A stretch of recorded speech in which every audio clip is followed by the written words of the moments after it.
आप देख रहे हैं गुलिस्तान न्यूज। अभी तक का उर्दू खबरनामा लेकर मैं आपका मेजबान गौहर कुछ आपकी खिदमत में हाजिर। तफसीलात से पहले सुर्खियों पर एक नजर।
और अब पेश है खबरों की तफसील। सबसे पहले रुख करेंगे जिला किश्तवाड़ का। किश्तवाड़ में आग की एक होलनाक वारदात में तकरीबन 2 दर्जन से ज्यादा मकान खाकिस्तर हुए हैं। किश्तवाड़ की सब डिवीजन पाडर के दूर इब्तदा इलाके गंदारी के जहाग गांव में आतिश आग की शबाना वारदात में करीब 2 दर्जन रिहायशी मकान मुकम्मल तौर पर खाकिस्तर हो गए। गुज़श्ता शब पेश आई वारदात में लगभग 22 खानदान बेघर हो गए। जराये का कहना है कि आतिशज़दगी की वारदात चहाग गांव में देर रात को पेश आई, जिसने देखती देखती कई मकानों को अपनी लपेट में ले लिया। मकामी लोगों ने रात भर कड़ी मशक्कत के बाद आग पर काबू पा लिया, लेकिन तब तक आग ने कई मकान मुकम्मल तौर पर खाकिस्तर कर दिए थे। फौरी तौर आग लगने की वजूहात का पता नहीं चल सका। ताहम बताया जा रहा है कि लोगों ने घरों के अंदर गैस रखी थी और खदशा जाहिर किया जा रहा है कि गैस से ही आग भड़क उठी। इलाका गंदारी पाडर सब डिवीजन से करीब 30 किलोमीटर दूरी पर वाक़ा है, जबकि इलाके में सड़क, बिजली, मवासलाती निज़ाम मौजूद नहीं है। उधर जिला तरक्याती कमिश्नर ने गुलिस्तान न्यूज़ के नुमाइंदे अजीशान से बात करते हुए कहा कि खाकिस्तर हुए घरों में करीब 22 खानदान रिहाइश पजीर थे। अगरचे फौरी तौर आग लगने की वजूहात का पता नहीं चल सका, ताहम टीमों को जाए वारदात के लिए रवाना कर दिया गया है, जबकि मुतासरीन के लिए रिलीफ और दीगर सामान पहुंचाया जा रहा है।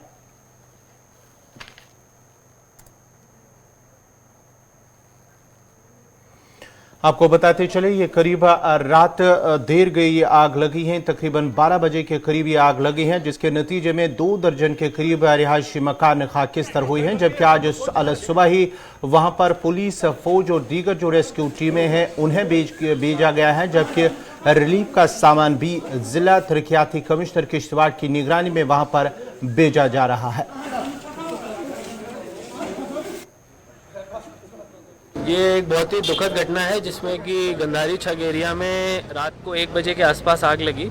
इसमें 22 फैमिलीज़ के घर जो हैं वो जल गए हैं और उसमें लकीली किसी भी लाइफ या लाइफ स्टॉक की हानि नहीं हुई है, लॉस नहीं हुआ है। अभी हमारी तहसीलदार और पुलिस की टीम आर्मी के साथ ऑन ग्राउंड है और सभी लोगों को सेफली रेस्क्यू कर लिया गया है। उसके अलावा रेड क्रॉस का जो रिलीफ मटेरियल है वो हम लोगों ने यहाँ से रवाना कर दिया है।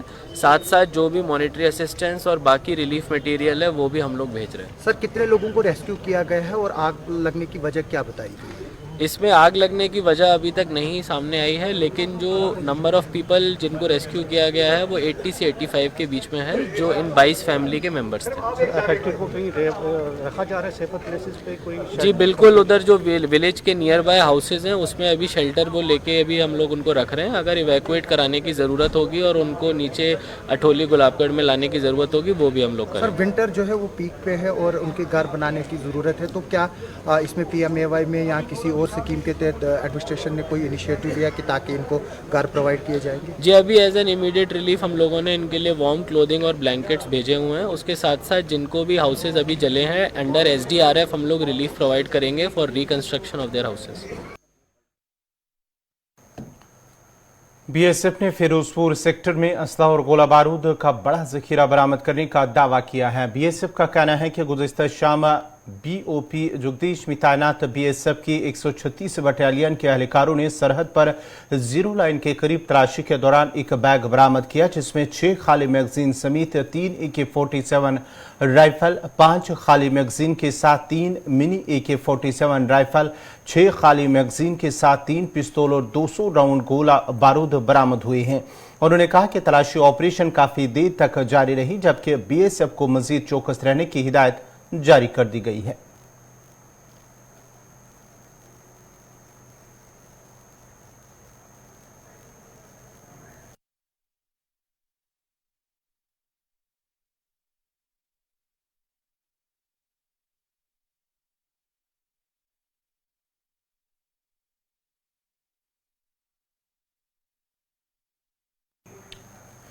कॉरपोरेट उमूर के मरकजी वजीर राव इंद्रजीत सिंह ने आज श्रीनगर में SKICC में सरमायाकारों की तालीम, बेदारी और तहफ़्फ़ुज़ कॉन्फ्रेंस का इफ्तिताह किया है।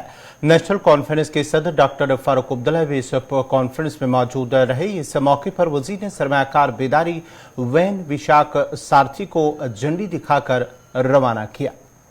आपके बलून को देख सकते हैं अलग-अलग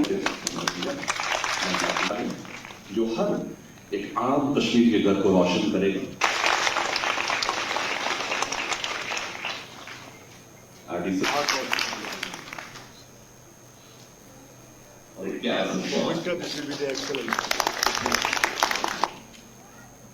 जोरदार तालियां। इम्प्लीमेंटेशन यूनियन कुछ निवेशक दीजिए यहाँ सर्टिफिकेट देकर उनका ऑनर किया जाएगा।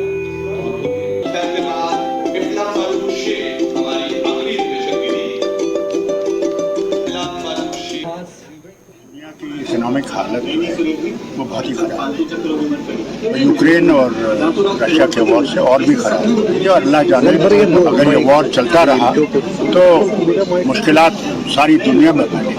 कोशिश हम लोगों की भी है सबकी कि ये वॉर ख़त्म हो जाए और हम लोग तरक्की करें। उम्मीद तो हम सब पे है, सबसे बड़ी बात तो उम्मीद है और उम्मीद हमने छोड़ी नहीं है कि ज़रूर इंशाअल्लाह हम लोग तरक्की करेंगे, लोगों की मुश्किलात दूर होंगी।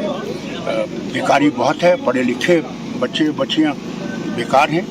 हम उम्मीद करते हैं कि इन चीज़ों से बेकारी को कुछ ख़त्म करने की रास्ता मिलेगा और आगे आगे देखिए, अभी बहुत काम करना है, अभी तो शुरुआत है काम करना है। इंशाअल्लाह मुझे उम्मीद है कि सब ठीक होगा।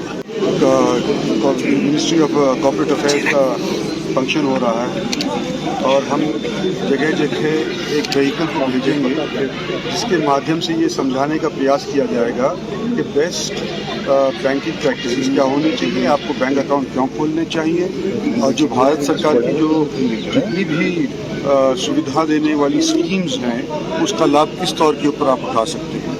तो उसके लिए आज शुरुआत हो रही है। सारे मुल्क के अंदर कोई 50 एक जगह के ऊपर ये स्कीम्स लागू आज के दिन से हो रही है, लेकिन शुरुआत आज यहाँ श्रीनगर से जम्मू कश्मीर से हो रही है। सर, बेरोजगारी की शरह बढ़ रही है, तो आप समझते हैं इस तरह की चीज़ों से बेरोजगारी की शरह में कमी? जैसे यहाँ पर निवेश होगा, इन्वेस्टमेंट के लिए लोग बाहर से आएंगे, रोजगार ऑटोमेटिकली मिलना शुरू हो जाएगा। तो हमें पूरी उम्मीद है कि जैसे यहाँ पर माली हालत बेहतरीन होती है तो लोगों को रोजगार मिलेगा और वो जब भी होगा जब यहाँ पर एक तो इंडस्ट्री लगे और टूरिज्म एक बार दोबारा से खुलेगा। सर बाहर से इन्वेस्टर्स आ रहे हैं, लेकिन जो लोकल यहाँ के इन्वेस्टर्स हैं क्या उन्हें भी स्पेस मिलेगी? उन्हीं को ही ज़्यादातर तो उनको ही प्रोत्साहित करना चाह रहे हैं कि यहाँ के जो लोकल इन्वेस्टर्स हैं वही वैली के अंदर इन्वेस्ट करें ताकि यहाँ के बच्चों को रोजगार मिले। सर एक क्वेश्चन इस ताल्लुक से है कि जब हम बात करते हैं यहाँ पे हमारा ज़्यादा हैंडीक्राफ्ट्स अनऑर्गेनाइज्ड सेक्टर में है, उससे होता क्या है कि आर्टिजन को कभी फ़ायदा नहीं मिला, वो कभी अपने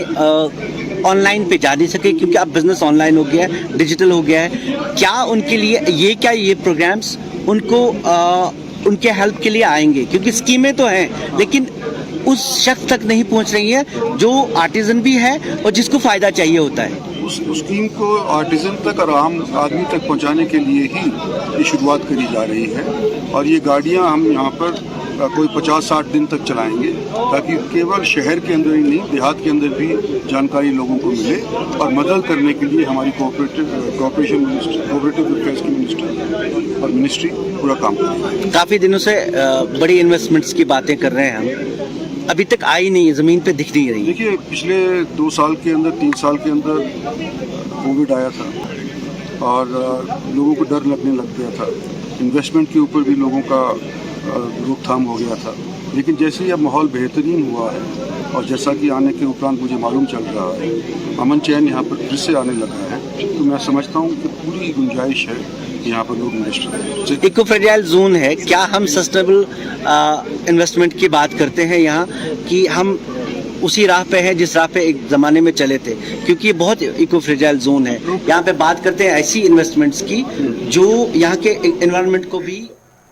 जिला पूंछ की तहसील मंडी के सरहदी इलाका साउंजिया के गली मैदान में सरकार की जानिब से साल 2005 में एक डाक बंगलों की इमारत तामीर की गई थी, जिसको महकमे देही तरक्की के जरिए तमाम लोगों को बिलखसूस सैलानियों की मुश्किलात को देखते हुए साउंजिया में मॉडल विलेज के तहत इमारत का काम लिया गया है। इमारत का काम मुकम्मल होते ही अचानक महकमे जंगलात की जानिब से इसको बंद करवा दिया गया है और आज तक इमारत जूं की तू पड़ी हुई है। इस हवाले से लोगों ने अफसोस का इजहार करते हुए कहा कि लाखों रुपए की लागत और सरकारी खजानों से रकम खर्च करके डाक बंगला तामीर हुआ, लेकिन अब आवाम को इसका कोई फायदा नहीं है। उनका कहना था कि अप्रैल 2005 में जब इमारत पर काम शुरू हुआ तो लोगों में खुशी की लहर थी कि इस इमारत की तामीर से यहाँ पर आने वाले सैलानियों और आम लोगों को राहत मिलेगी और यहाँ चंद नौजवानों को रोजगार भी मिलेगा, मगर अफसोस है कि ऐसा कुछ नहीं हुआ। उन्होंने अब जिला इंतजामिया के साथ साथ LG इंतजामिया से मुदाखलत की अपील की है। ये 2005 में मॉडल विलेज में ये बिल्डिंग बन रही थी, ये डबल स्टोरी बिल्डिंग थी, लेकिन जब हमने ये पूरा सिंगल स्टोरी बनाकर पैसा सारा खर्चा कर दिया ठेकेदारों ने, तो अचानक जंगलात वाले आकर उन्होंने इसको बंद कर दिया। वो देखो सीमेंटेड जो बुतियाँ लगी हुई है जंगलात का बुतियों के पीछे है, लेकिन फिर भी जंगलात का इतना प्रेशर है यहाँ पर, ये बिल्डिंग बहुत पैसा इसका खर्चा, कम से कम 2005 के अंदर इस पे 60 लाख रुपया खर्चा किया गया है। जहां साहब उस टाइम MLA होते थे उन्होंने रखा था ये मॉडल विलेज। हमारी ये अपील रहेगी, अगर यहाँ पर इंतजाम को नहीं ये सेटलमेंट होता, हमें कहीं ऐसी जगह दे जहाँ डाक बंगला बने, जहाँ लोग वहाँ पर रह सकते हैं, बाहर से लोग आते हैं, तो इतनी खूबसूरत जगह यहाँ पर है। देखो नारियाँ से ज़्यादा ये खूबसूरत है। मुझे लग रहा है अगर इसको डेवलपमेंट किया जाए, हमारी इंतजामिया करें, तो मुझे लगता है कि यहाँ भी एक गुलमर्ग बन सकती है। लाखों रुपया इस पे खर्चा किया है, लेकिन आज तो इस बिल्डिंग की कोई मतलब वैल्यू भी नहीं है। हमें ये समझ नहीं आ रहा है, अगर गवर्नमेंट खजाने से पैसा निकलता है, करोड़ों हिसाब से पैसा निकलता है, फिर इन चीज़ों को मतलब मद्देनजर रख के इनके ऊपर स्टे किया जाता है। या तो गवर्नमेंट इसके लिए पहले सोचना चाहिए कि भाई अगर यहाँ पे नहीं बनाना, फिर किस लिए गवर्नमेंट का लॉस कर रहा है, लाखों रुपए किस लिए खर्चा करना। फिर जंगलात को उसी टाइम मतलब इस पे स्टे करना था कि भाई यहाँ ग्रैंड लैंड है, ये जंगलात का है, यहाँ पे नहीं होनी चाहिए। वरना जब बिल्डिंग पूरी तैयार होगी तो उसके बाद में गवर्नमेंट ने इतना लॉस किया, करोड़ों रुपया लाखों रुपया खर्चा करके उसके बाद स्टे करवाया। तो हम यही रिक्वेस्ट करते हैं कि मतलब अगर इसको जल्द अज जल्द मतलब तामीर किया जाए, उस जंगलात से बात करके, तो यहाँ पे क्योंकि ये खूबसूरत जगह, यहाँ हर एक दूर दराज की टूरिज्म लोग आते हैं, दूर दराज के लोग आते हैं देखने के लिए, उनको यहाँ रुकने के लिए कोई जगह नहीं मिलती है, सिर छिपाने के लिए कोई जगह नहीं मिलती है। शुमाली कश्मीर की खानूरा बारामूला में आज सैयद मोहम्मद जांबाज वली रहमतुल्लाह अलैह का 604वां उर्स मुबारक मनाया गया और इस सिलसिले में रात भर उनके आस्तान आलिया में शब-ए-खानी, दुरूद व अज़कार और खतमातुल मौज़ूमात की महफिल आरास्ता हुई, जिसमें दूर दराज इलाकों से आए हुए अकीदतमंदों ने शिरकत की। जबकि आज सुबह नमाज फजर के बाद उनके तबरुकात की भी निशानदी की गई, जिसमें लोगों की एक बड़ी तादाद ने शिरकत की, जिनमें मर्द और ख़वातीन के साथ साथ बच्चे भी शामिल थे। जबकि आज ज़ोहर, असर और मगरिब नमाज के बाद भी तबरुकात की निशानदी की जाएगी। इस मौके पर जम्मू कश्मीर की अमन और भाईचारे के लिए खुसूसी दुआ भी की गई।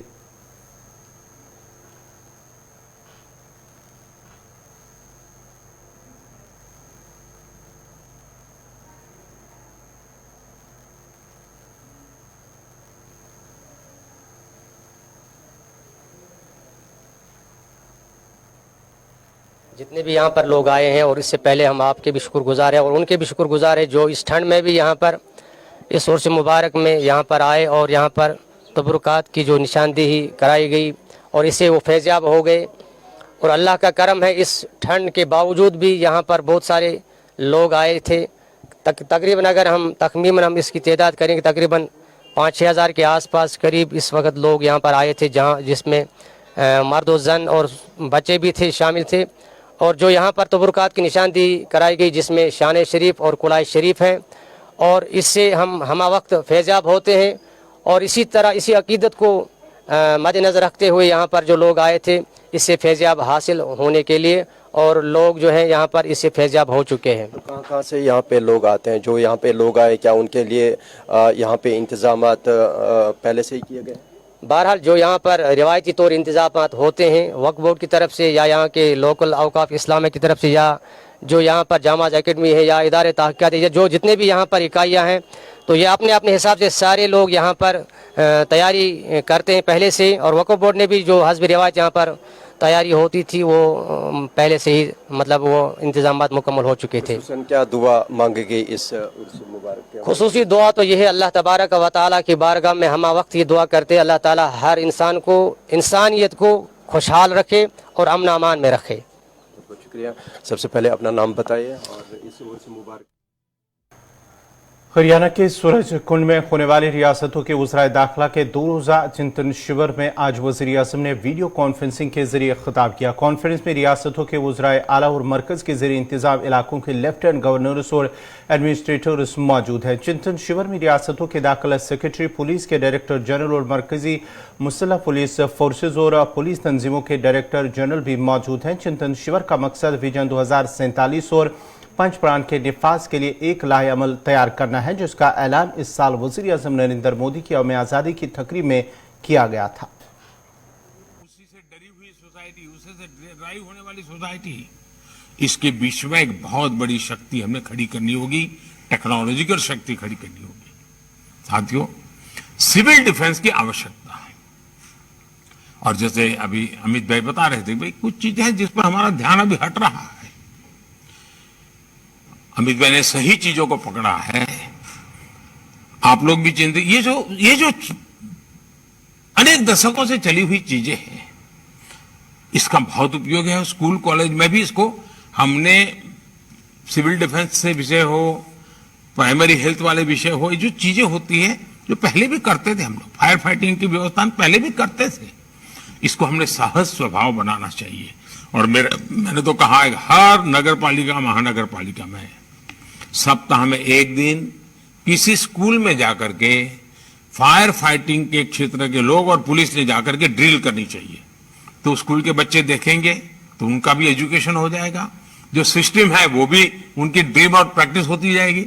अगले हफ्ते दूसरी स्कूल, फिर एक स्कूल का 10 साल में एक बार बारी आएगी बड़े शहर में तो। लेकिन हर पीढ़ी को पता चलेगा भाई सिविल डिफेंस के संबंध में, फायर फाइटिंग के संबंध में ये सारी ड्रिल नागरिकों को करनी होती है। आपको भी एक बहुत बड़ी ताकत मिलेगी जी, ये सहज रूप से करने वाला काम है। साथियों, बीते वर्षों में आतंक के ग्राउंड नेटवर्क को ध्वस्त करने की में सभी सरकारों ने बहुत जिम्मेवारी के साथ उसकी गंभीरता को समझ करके कुछ न कुछ करने का प्रयास किया है। कहीं पर शायद सफलता पहले मिली हो, कहीं देर से मिली हो, लेकिन हर एक को इसकी गंभीरता में आज समझाना पड़े ऐसा नहीं है। अब हमें ताकत को जोड़ करके इसको हैंडल करना है जी। इसी प्रकार नक्सलवाद के हर फॉर्म को हमने पराजित करना पड़ेगा जी। बंदूक वाला भी है और कलम वाला भी नक्सलवाद है। हमें इन सब का काट निकालना पड़ेगा जी। हमारी युवा पीढ़ी को भ्रमित करने के लिए ऐसी बचकाना बातें कर करके चल पड़ते हैं लोग और इतना नुकसान देश। रूस के सदर व्लादिमीर पुतिन ने पीएम मोदी की क़यादत का खैर मकदम करते हुए कहा कि पीएम मोदी एक मुहिब वतन है और अपनी कौम के मफाद में आज़ाद खारजा पॉलिसी चलाने की अहलियत रखते हैं। एक प्रोग्राम के दौरान पुतिन ने कहा कि हिंदुस्तान ने बरतानी कॉलोनी से लेकर जदीद रियासत तक अपनी तरक्की में ज़बरदस्त तरक्की की है। पीएम मोदी की क़यादत में बहुत कुछ हुआ है। उनका मेक इन इंडिया का नजरिया माशी और इखलाकियात दोनों लिहाज से अहमियत रखता है। India has made a tremendous progress in its development. From being a British colony to its modern state. Almost 1.5 billion people, tangible development results. That gives reasons to everyone's respect and admiration for India. A lot has been done in the past years under the leadership of Prime Minister Modi. Naturally, he's a patriot of his country. And his idea of make in India, it matters. Both in economic-wise and in the ethic. So India has made tremendous steps forward in development, and the future belongs to India. It can be proud of the fact that it's the largest democracy in the world. It can also be proud of its development momentum. This is a very important foundation that India is building on. We have a special relationship with India. It has been underpinned by a very close ally relationship over many decades. We've never had any difficult issues. We've always supported each other. And that is happening right now, and I'm sure this will be the case in the future as well. Right now, economic cooperation is increasing. Prime Minister Modi has asked me to, well, just to give you an example, we have increased trade volumes. As an example, Prime Minister Modi has asked me to increase supply of fertilizers, and that is very important for Indian agriculture, and we've done that. Do you know how much we've increased the volume? 7.6 times. That's Pakistan Tehreek Insaf के chairman के ऐलान के मुताबिक लाहौर के liberty चौक से आज long मार्च का काफिला रवाना हो रहा है। लिबर्टी चौक में पिछले 2 रोज से तहरीक इंसाफ की मुख्तलिफ मकामी तंजीमों की जानिब से 1 दर्जन के करीब कैंप लगाए गए हैं। तहरीक इंसाफ के मुताबिक एक लॉन्ग मार्च लाहौर के लिबर्टी चौक से शुरू होगा और चेयरमैन तहरीक इंसाफ इमरान खान इस लॉन्ग मार्च की क़यादत करेंगे। लॉन्ग मार्च के लिए कंटेनर पहले ही लिबर्टी चौक में पहुंचाया जा चुका है। यह वही कंटेनर है जिस पर इमरान खान ने साल 2014 में इस्लामाबाद की तरफ मार्च किया था और इसके बाद डी चौक पहुंचकर धरना दिया था। गुज़िश्ता शब लिबर्टी चौक में तहरीक इंसाफ के कारकुनान की एक बड़ी तादाद इकट्ठी हुई। ये कारकुन मौजूदा हुकूमत के खिलाफ नाराबाजी करते रहे। लिबर्टी चौक पहुंचने वाले कारकुनान का कहना है कि वो हर सूरत में इस लॉन्ग मार्च के साथ साथ इस्लामाबाद तक जाएंगे। इस इलाके से मुंतखब सूबा असम्बली के रुकन मराद रास खुद लिबर्टी चौक में मौजूद हैं। वो लिबर्टी चौक से शुरू होने वाले इस लॉन्ग मार्च के इंतजामात की निगरानी कर रहे हैं। ये चेयरमैन तहरीक इंसाफ इमरान खान का दूसरा लॉन्ग मार्च होगा जिसकी क़यादत वो खुद करते हुए पंजाब के दारुल हुकूमत लाहौर से रवाना होंगे। इससे पहले उन्होंने अगस्त 2014 में लाहौर से ही एक मार्च का आगाज किया था जो इस्लामाबाद पहुंचने के बाद धरने में तब्दील हो गया था। ये वो धरना 126 दिन जारी रहा था। पाकिस्तान तहरीक इंसाफ के रहनुमाओं के मुताबिक ये लॉन्ग मार्च लाहौर से इस्लामाबाद पहुंचकर खत्म होगा या नहीं, इस बात पर मुनहसिर है हुकूमत क्या सलूक करती है।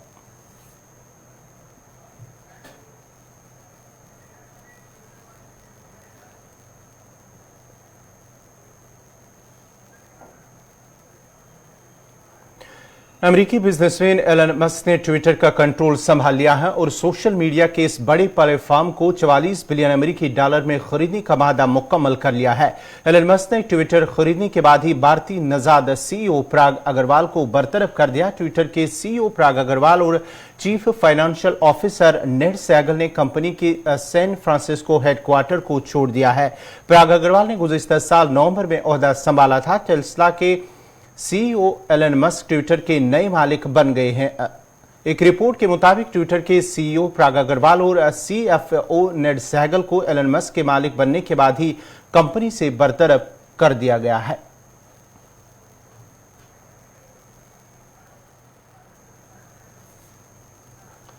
नाजरीन, इसी के साथ ही उर्दू खबरनामा इख्तिताम पज़ीर हुआ चाहता है। अपने मेजबान गौहर कुछे को इजाजत दीजिए। अल्लाह हाफ़िज़।